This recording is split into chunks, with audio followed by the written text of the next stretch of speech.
Innal hamdalillah nahmaduhu wa nasta'inuhu wa nastaghfiruh wa na'udzu billahi min shururi anfusina wa min sayyiati a'malina man yahdihillahu fala mudilla lahu wa man yudlil fala hadiyalah. Ashhadu an la ilaha illallah wahdahu la syarika lah wa ashhadu anna Muhammadan abduhu wa rasuluh. Ya ayyuhalladzina amanu taqullaha haqqa tuqatih wa la tamutunna illa wa antum muslimun. Ya ayyuhan nasu taqu rabbakumul ladzi khalaqakum min nafsin wahidah wa khalaqa minha zawjaha wa basta minhuma rijalan katsiran wa nisaa'a wattaqullaha alladzi tasaaluna bihi wal arham innallaha kana 'alaikum raqibah. Amma ba'd, fa inna asdaqal hadithi kitabullah wa khairal hadi Muhammadin sallallahu alaihi wasallam wa syarrul umuri muhdatsatuha wa kullu muhdatsatin bid'ah wa kullu bid'atin dhalalah wa kullu dhalalatin finnar. Kaum muslimin, sidang Jumat yang dimuliakan Allah Subhanahu wa ta'ala, marilah pada Jumat siang hari ini kita banyak-banyak bersyukur atas nikmat yang Allah berikan kepada kita. Nikmat iman, nikmat Islam, nikmat sehat, dan nikmat masih hidup. Salawat serta salam semoga tercurahkan kepada baginda Nabi besar Muhammad sallallahu alaihi wasallam, kepada keluarganya, kepada sahabatnya, kepada semua pengikutnya yang istiqamah. Kaum muslimin sidang Jumat yang dimuliakan Allah Subhanahu wa taala, marilah kita tingkatkan kualitas iman dan takwa kita kepada Allah Subhanahu wa ta'ala dengan bersungguh-sungguh menjalankan apa yang Allah perintahkan dan bersungguh-sungguh meninggalkan apa yang Allah larang. Kaum muslimin rahimakumullah, pada Jumat siang hari ini khatib akan menyampaikan khutbah yang bertemakan mari berantas corona dengan banyak-banyak beristighfar kepada Allah, banyak-banyak mohon ampun kepada Allah. Astagfirullahaladzim. Kenapa khatib dengan temakan banyak-banyak beristighfar kepada Allah? Karena sesungguhnya dosa, maksiat, sombong, ujub, takabur yang kita lakukan kepada Allah itu berdampak azab dari Allah Subhanahu wa ta'ala. Khatib pernah sampaikan, Hajar Aswad dahulunya putih jamaah sekalian, berubah jadi hitam karena maksiat manusia kepada Allah. Hadirnya corona, mungkin cintanya Allah kepada hambanya menegur, Allah menegur kita. Mungkin selama ini kita ingat Allah setahun hanya 2 kali. Allah tegur dengan corona ini. Mungkin hadirnya corona, Allah tegur. Kita mungkin istighfar kepada Allah, sholat mungkin sepekan sekali, Allah tegur dengan corona ini. Gak boleh seperti itu kan Allah. Mungkin sebelum corona kemarin kita subuhnya kesiangan. Dengan hadirnya corona tidak ada yang kesiangan subuhnya. apalagi tidak sholat subuh. Maksiat, dosa itu akan mendatangkan azab Allah Subhanahu wa taala. Jadi ada dua jemaah sekalian. Ada dua. Sebelum masuk kedua ini, khatib pernah menyampaikan setahun yang lalu, musibah, bencana, azab dan lain sebagainya tidak akan terjadi di muka bumi kecuali tiga sudah merajalela. Bencana apapun tidak mungkin terjadi, wabah virus tidak mungkin terjadi kecuali tiga sudah merajalela yang kita lakukan. Apa itu? Hal ini pernah ditanyakan oleh Anas bin Malik kepada Aisyah, istrinya baginda Rasulullah SAW. Wahai Aisyah, apa yang menyebabkan terjadinya sebuah musibah, bencana, longsor dan lain sebagainya? Aisyah menjawab, wahai Anas bin Malik, tidaklah bencana itu terjadi, tidaklah musibah itu terjadi, tidaklah wabah-wabah itu terjadi kecuali tiga perkara sudah merajalela. Tiga perkara sudah merajalela. Jadi kalau terjadi itu kita lihat muhasabah, apa yang pernah kita lakukan. Seluruh dunia ketakutan dengan wabah ini. Banyak-banyak muhasabah diri, introspeksi diri. Tiga perkara sudah merajalela. Yang pertama kata Aisyah, khamar merajalela. Yang kedua, perzinahan merajalela. Yang ketiga, musik merajalela. Kalau kita bermuhasabah, kira-kira tiga ini sudah merajalela belum? Sudah. Pantaskah Allah kirimkan sebuah wabah virus ini? Yang pertama, khamar. Ketika virus ini tutup semuanya, ketika ada lagi virus lagi, buka lagi pabrik arak. Yang namanya pabrik arak itu tutup selama-lamanya. Jangan hanya ada wabah saja untuk jamaah sekalian. Allah tegur, tutup selama-lamanya. Khamar merajalela. Lihat bagaimana anak muda zaman sekarang dengan bangganya minum khamar di tepi jalan. Bahkan jualan minuman khamar luar biasa. Dengan begitu bebasnya. Terkadang yang berjual itu di samping para pejabat, rumah pejabat situ berjualannya. Begitu bebasnya. Ini dibiarkan. iPhone, mabuk, jamaah sekalian. Ketika khamar merajalela, apa yang terjadi? Seorang cucu membunuh kakeknya. Seorang suami memperkosa tetangganya. Kecelakaan di mana-mana. Marilah, setelah wabah virus ini, pabrik arak, pembeki arak, bertobatlah kepada Allah Subhanahu wa taala. Ini ingat peringatan Allah Subhanahu wa taala. Allah menegur kita, gempar seluruh dunia dengan wabah ini. Allah tegur. Banyak-banyak beristighfar kepada Allah Subhanahu wa taala. Jadi kalau terjadi itu apa sebabnya? Khamar merajalela. Yang kedua, perzinahan merajalela. Khatib pernah mendengar ceramah Ustaz Syafiq Reza. Beliau juga menyampaikan isi ini. Bagaimana orang itu berzina dengan terang-terangan, kata beliau. Dr. Syafiq Reza. Jadi kata beliau, wabah ini terjadi itu karena begitu terang-terangnya maksiat kepada Allah. Lihat bagaimana perzinahan dimasukkan ke dalam YouTube, media sosial, disebarkan begitu bebasnya. Sudah terjadi, sudah merajalela. Perzinahan merajalela. Yang ketiga, musik merajalela.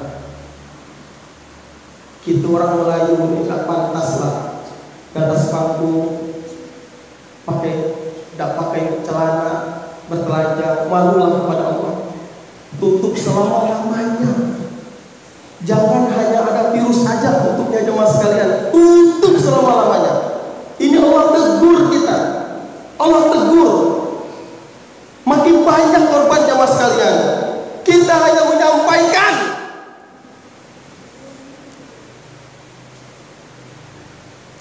Banyak masih tutup karena dikhawatirkan menyebar virus-virus ini. Kita rindu dengan majelis taklim, sekarang tidak dibolehkan lagi karena dikhawatirkan menyebar wabah virus. Perkumpulan. Oleh karena itu jemaah sekalian, muhasabah diri. Jangan sampai 3 hari ini merajalela. Mari para pejabat, Anda punya kuasa, gunakan jabatanmu untuk benar-benar menjaga negeri ini. Perjudian jangan dibiarkan dibuka, jangan. Itu memancing murka Allah. Kaum muslimin rahimakumullah. Jadi kata Anas, wahai Aisyah, bagaimana ketika terjadi bencana? Kata Aisyah, bagi orang yang bertakwa kepada Allah, ini adalah rahmat baginya, nasihat dan rahmat baginya. Bagi orang melakukan kemaksiatan kepada Allah, ini azab baginya. Sebagaimana Allah Subhanahu wa taala menyebut dalam surah Al-Baqarah 155. Wala nabluwannakum bi syai'in minal khawfi wal ju' wa naqsin minal amwal wal anfusi was thamarat wa basyiris sabirin alladzina idza asabatuhum musibah qalu inna lillahi wa inna ilaihi raji'un ulaika 'alaihim salawatu min rabbihim wa rahmah wa ulaika humul muhtadun. Jadi kalau bencana apapun terjadi bagi orang beriman, itu kabar gembira dari Allah untuk kita. Dan pasti kata Allah, kami menguji kamu dengan sedikit ketakutan, minal khauf wal ju', kelaparan, wa naqsim minal amwal, kekurangan harta, wal anfusi was thamarat, kematian jiwa dan buah-buahan. Terasa Pak? Terasa. Banyak orang sekarang dirumahkan, sedih Pak, sedih sekali. Ada seorang ibu datang ke rumah saya. Kebetulan saya kadus di kampung. Pak kadus, anak aku tak minum susu, bapak anak pegawai lagi, gara-gara efek corona. Kalau makan kami orang gede kuah puasa, tapi anak aku tak minum susu. Betapa banyak saudara-saudara kita efek dampak musibah ini yang tidak ada pekerjaan, dirumahkan. Betapa banyak ini ladang kita untuk beramal, ladang kita untuk beramal bersedekah. Banyak saudara-saudaraku, tetangga kita.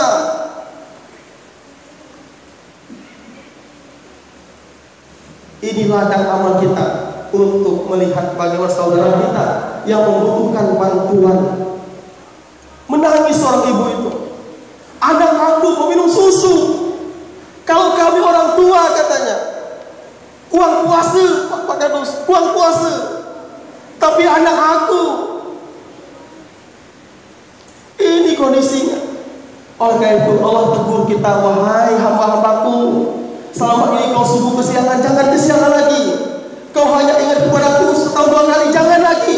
Sholatlah sehari 5 kali minimal. Allah tegur kita. Terkadang kita jemaah sekalian yang paling sering meremehkan sholat. Inilah penyakit kaum muslimin, meremehkan sholat. Dalam sebuah hadis, an Abi Hurairah radhiyallahu anhu qala, sa'altu Rasulullah SAW ayyul a'mali afdalu, amal apa yang paling utama? Qala, Rasulullah menjawab, as-salatu ala waqtiha, salat tepat pada waktunya. Qultu summa ayyukum, apa lagi?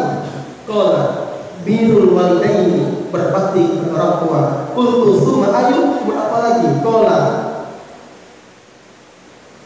al-jihad fi sabilillah, jihad Allah Subhanahu wa taala. Yang pertama, sholat tepat pada waktunya. Zuhur jam 12, kita terkadang meremehkan jam 2:30 kalau sholat zuhur. Coba Pak, kita bayangkan ketika kita dipanggil Bapak Presiden jam 1 siang, silahkan ke istana. Mungkinkah kita menghadap Bapak Presiden jam 1:30? Mustahil. Pasti kita habis subuh sudah mandi, pakai sepatu sudah bersiap. Jam 11 kita sudah di depan istana. Ini Allah, kita remehkan Allah. Zuhur jam 12, jam 2:30 mendekat asar kita sholatnya. Jadi wabah ini Allah tegur. Muhasabah diri ya Allah, banyak dosa kami ya Allah. Azan berkumandang kami rapat ya Allah. Kami bekerja ya Allah, tidak menyempatkan waktu untuk sholat ya Allah. Allah tegur ini jamaah sekalian. As-sholatu ala waqtiha, sholat tepat pada waktunya. Pernah untuk sampaikan, terkadang Allah memberi waktu kepada kita 24 jam itu banyaknya. 24 jam.